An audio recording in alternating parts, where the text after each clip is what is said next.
Microcasting for your city. Talkapolis.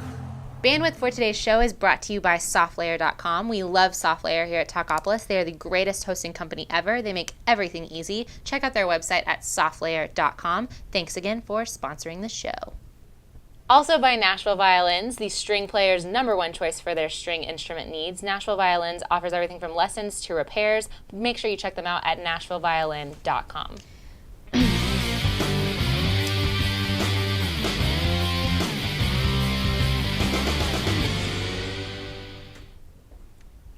Hey buddies, and welcome back to week 8 of Football Fantasy. I'm your host, Nancy Filippelli, and this week we're going to be talking about who to start, who to sit, who to pick up, and total domination of your opponent. I'd like to welcome my partner in crime, Shara Rivera. Hey guys, that's me. On the show today, can't let her too far out of my sight. Say hi, Shara. Hey, what's going on? And later I will welcome Will Bartholomew, owner, founder of D1 Sports and Training Facility, where some of our own Titans train. Fantasy football guru, can't say that in front of him or his head will get too big. Yes. Like it already is. And most importantly, my arch nemesis. We'll get our gloves on a little bit later. Oh, it's not going to be pretty. I'm ready for it. For now, let's get down to the recap of the last Tennessee Titans game. Huge win for the Titans. Boom.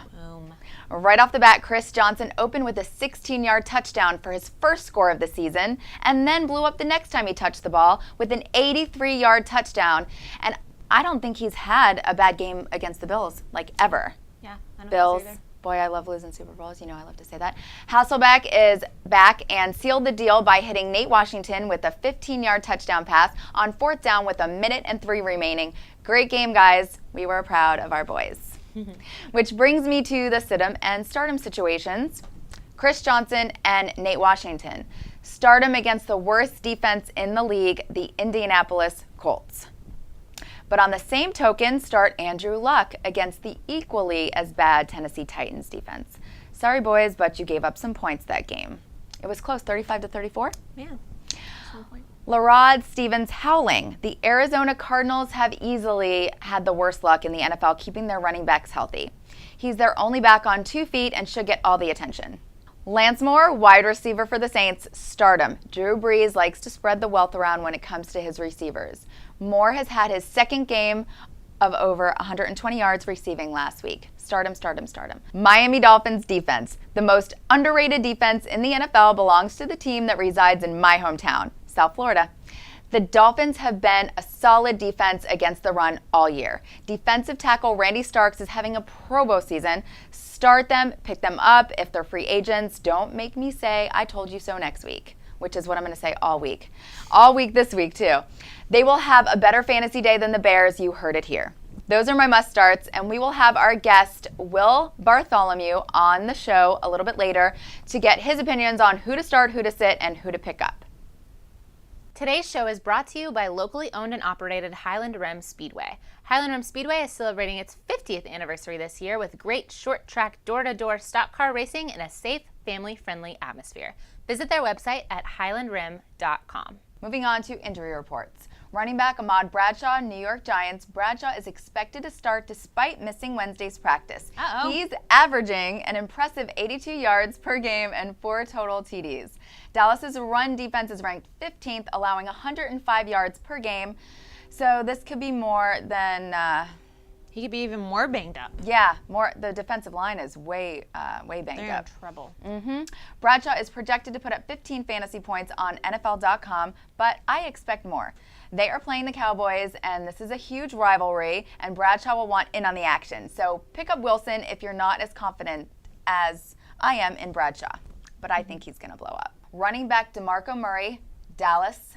The second-year running back injured his foot in Week 6 and was forced to miss last week's win over Carolina. Felix Jones got the start and finished with 77 total yards.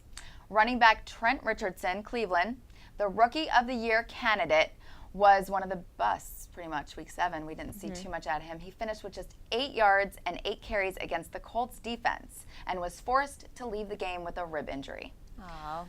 Here's the bye weeks. Bye weeks. Coming at ya. Ravens, Bills, Bengals, and the Texans. So if you have anybody on Sayonara. those teams, don't start them. Put them on your bench. Somebody else.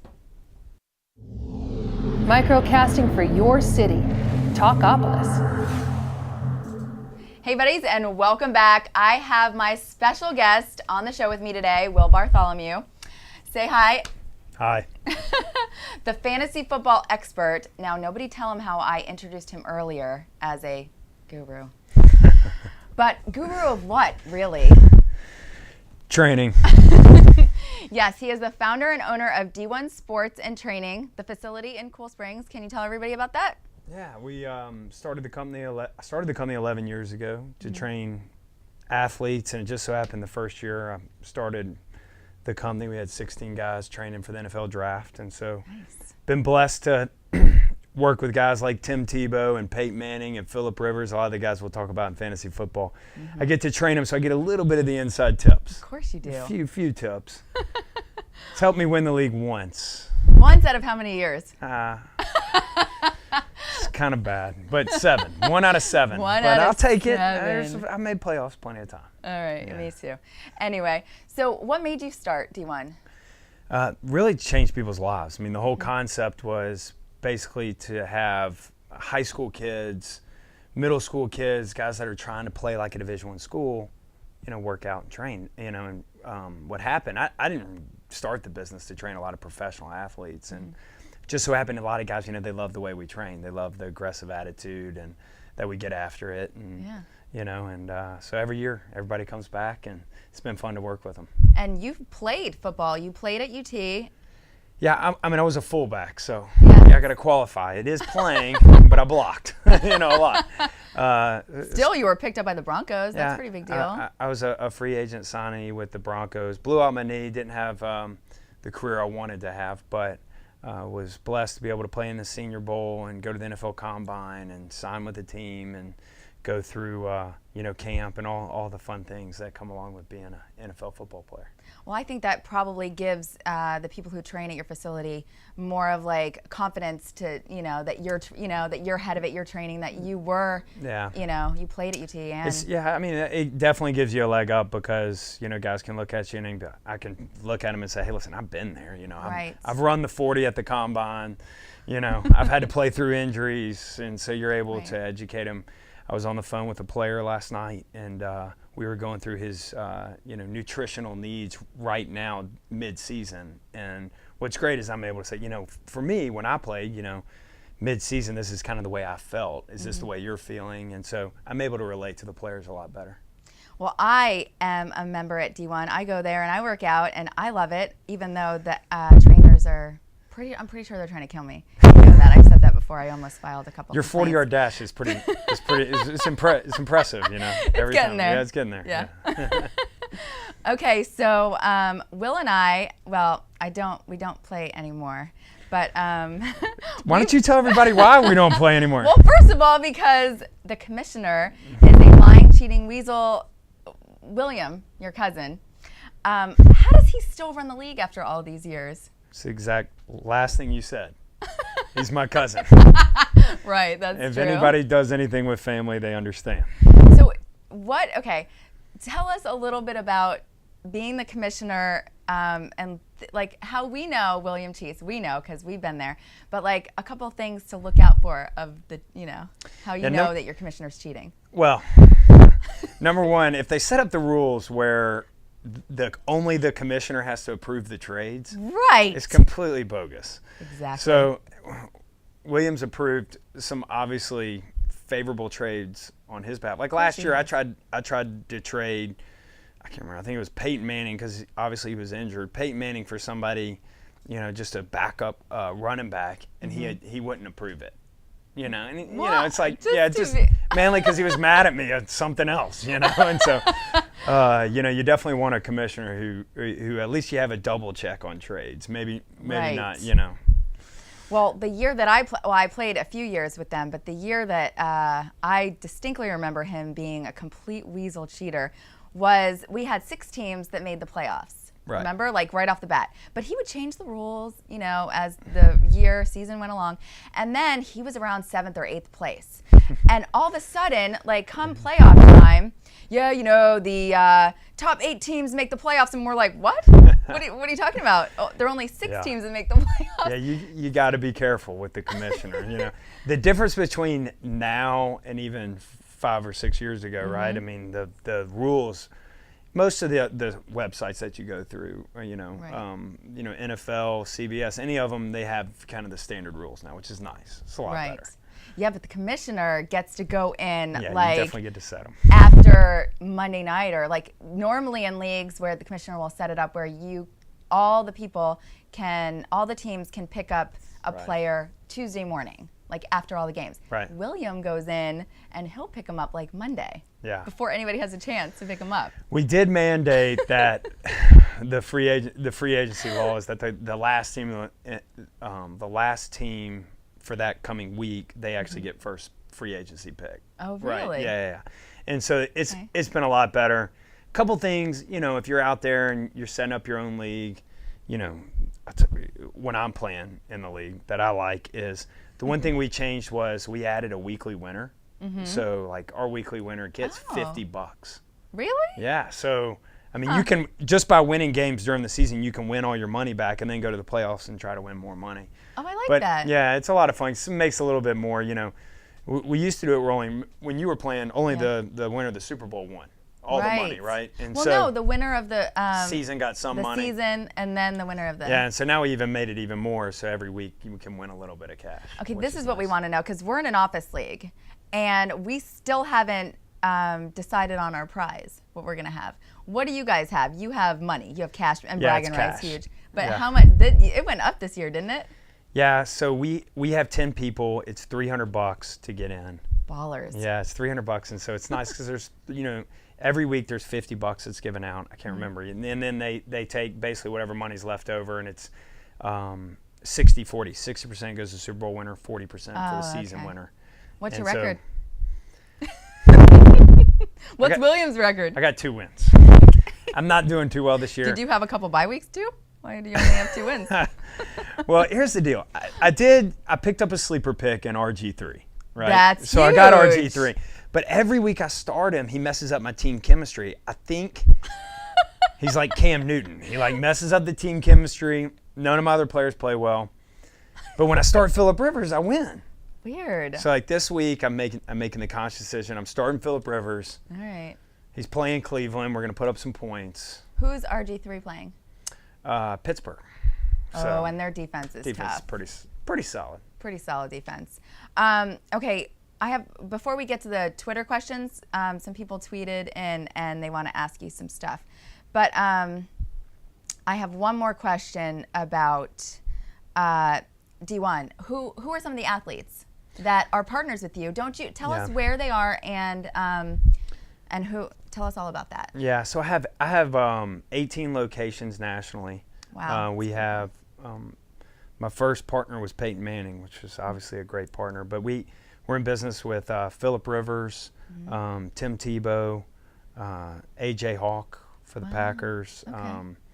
Couple guys that are retired, like Mike Vrabel, Chester McLaughlin. He just passed away, actually. Give him a little shout out. R.I.P. Yeah, and so we've been very blessed to work with not only those guys, but also a lot of players that are you know, coming through and training with us. Guys like Jordan Shipley, Jason Witten. So and a number of guys. He's partners with you in Dallas, right? Yeah, Okay. yeah. So like I'll give you an example. So I trained Jimmy Graham when he came out for the He's NFL my Combine. tight end. Yeah. Oh, So that's funny. when Jimmy came out, I was telling everybody, "Oh man, he's a stud. He's a stud." He is a stud. And so I drafted him his rookie season, last pick. You know, nobody took Jimmy Graham, and of course he ended up having a great year. Yeah. You know, and so I got the little inside trick there. I like that. That's awesome. Okay, so we have some Twitter questions for Will. At Lucky I'm Drinking, should I drop Greg Jennings for with his injuries and start somebody like Danny Amendola? You know what? I picked up Danny, actually, but I haven't been playing him. Yeah. I wouldn't drop Greg Jennings. I know he's got some but it depends what you got on your bench, right? Depends True. what you got on your bench. But True. I mean, if go for a trade.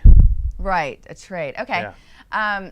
At That Ain't My Baby. Do you believe some of these names? It's a great name. We kind of went through it and probably picked. Wait, what's your the fantasy? question. What's your fantasy name? Sax in the City. Oh, this one is Pigskin Pussycats. In my all-girls league, it's Sax in the City. Nice. What's your name? Best man now. Oh, like Best Man Down? Best Man Down. No, best man now. And I did that because last year I changed my name. It used to be Will 45 Till I Die. And that was my winning name, so I should probably go back. But I changed it because I was the best man in my cousin's wedding, the commissioner. Right. The cheating commissioner. And and my little brother, who's at Tennessee, who might be playing in the league next year. Yay! You can draft him. I know, isn't that great? Ben Bartholomew, that's awesome. Okay, at What's Poppin'ton, how did you and Peyton Manning and Tim Tebow become friends and partners in D1?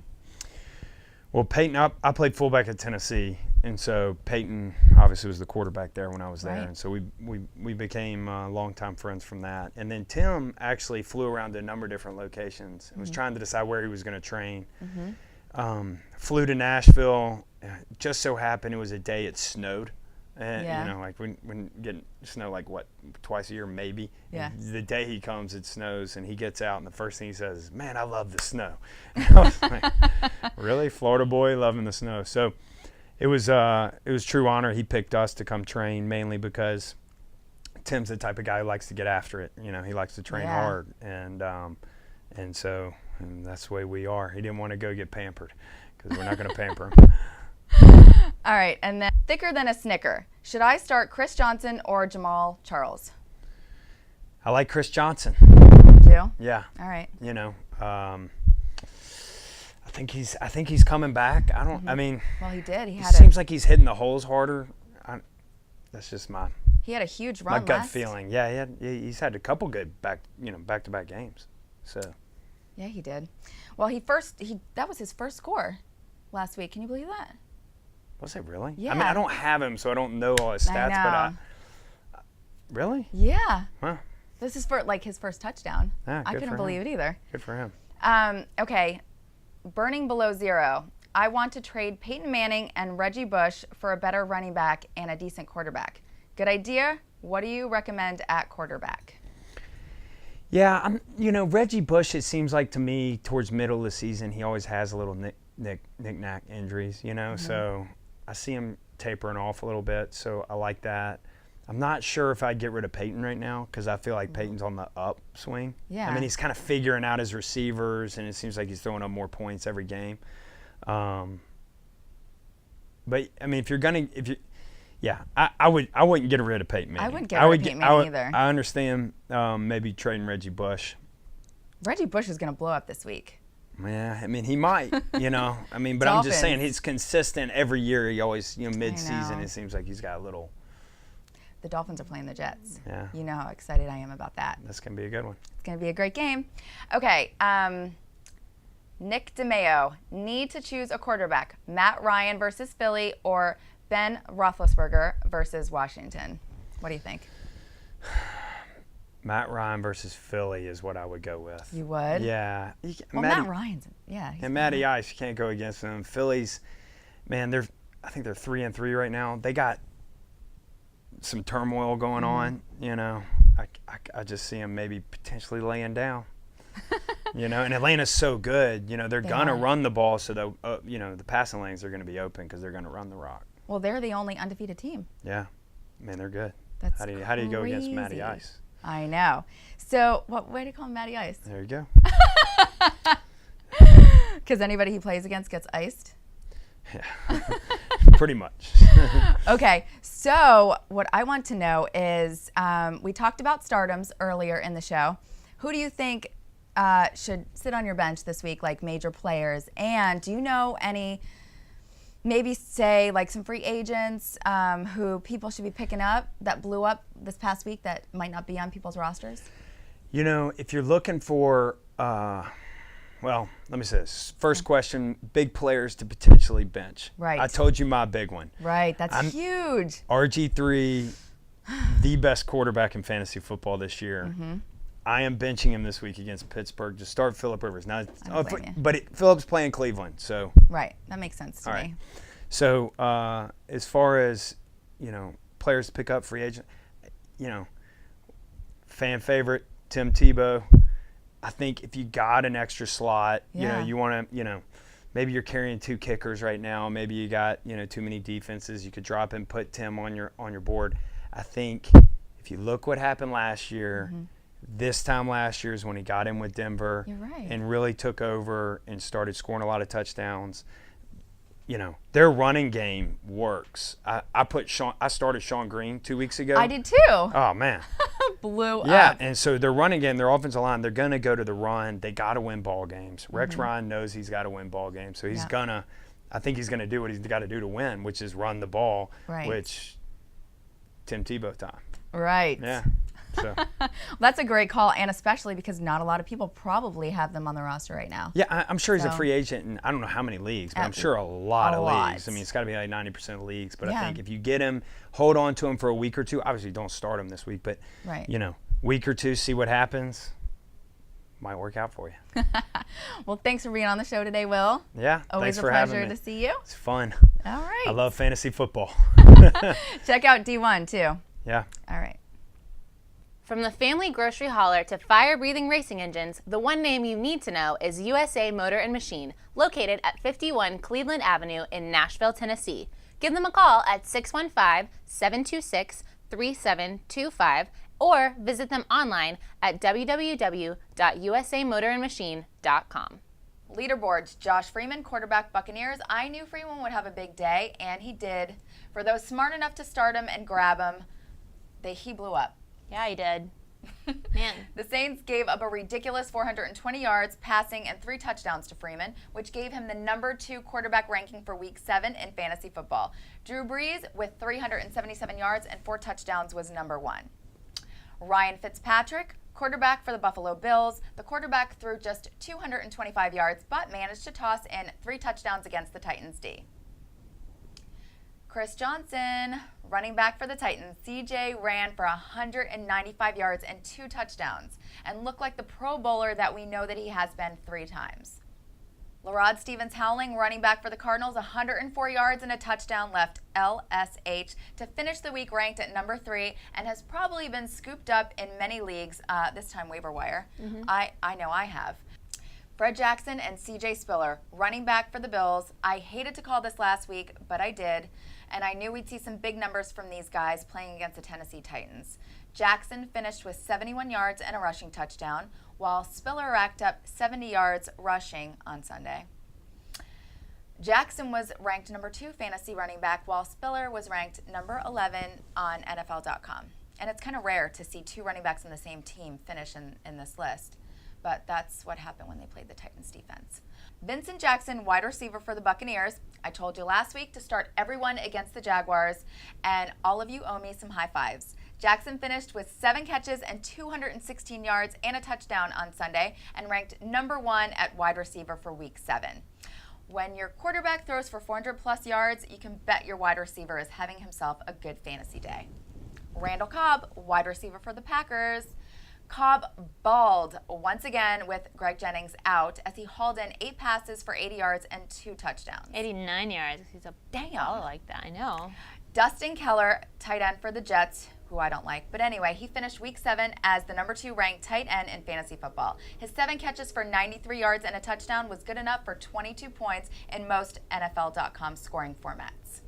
Houston Texans defense. The Texans put a beating on the Baltimore Ravens on Sunday and finished Week 7 ranked number 1 in the NFL. The Texans racked up 4 sacks, 2 interceptions, a safety, and a defensive touchdown and got 21 fantasy points. For me? For who? For you? Not for me. They got them for me then. They were just telling everybody. Well, let's talk about the upcoming games this week. Shall we? Well, first let's go back to Thursday night's game. Buccaneers beat the Vikings 36-17. Now, What I'm going to do is every week I'm going to give you the NFL schedule, and we're going to talk about 2 games, matchups, the Titans, of course, and my pick. And this week I pick Dolphins at the Jets, of course. Obby. It's no secret my hatred of the Jets, being born and raised in South Florida and growing up as a diehard Dolphin fan. So here's why I think the Jets are going to totally get dominated by the Dolphins on Sunday. Go. Tell me. First of all, Dolphins are coming off of a bye week. They're rested and feeling confident with rookie quarterback Ryan Tannehill, who has been playing steadily strong. The Jets can't even decide on a quarterback, for crying out loud. Sanchez, Tebow, I don't know who they're going to start. We have Reggie Bush, who is going to blow up when we show up at the Meadowlands to visit the Jets, whose a laughable offense will stand no chance against Miami's number 4 ranked rushing defense. And the best reason we will be bringing bragging rights back home to South Florida. Tell us. This is the only game that will feature pink penalty flags for the NFL support of breast cancer awareness. So look out for that. I love it. That Love they it. love our ladies. Yep. Chargers at Browns. Colts at Titans. Speaking of which, I want to talk about that a little bit. Speaking of which, The Titans play the Colts, who have the 2 worst defenses in the league. So this may be a high-scoring game for us, who start Chris Johnson and Andrew Luck, who are must-starts in this matchup, I think, with Luck playing like a baller and having veteran Reggie Wayne to look to, and Chris Johnson coming off of a huge banner, stellar performance, 195 yards, we talked about that earlier, and a touchdown. Good for us, and we have Matt Hasselbeck back. So, I mean, we're also playing the 0-7 Colts, I mean, let's be honest. Okay, Patriots at Rams, Jaguars at Packers, Falcons at Eagles, Redskins at the Steelers, Seahawks at the Lions, Panthers at the Bears. And your 4 o'clock games for Sunday are Raiders at the Chiefs, Giants at the Cowboys, which is going to be a huge rivalry game. Sunday night football, we have Saints at Broncos, and our Monday night football, 49ers at the Cardinals. Thank you guys for watching, and we'll see you next week. you said it. Bye. Microcasting for your city. Talkapolis.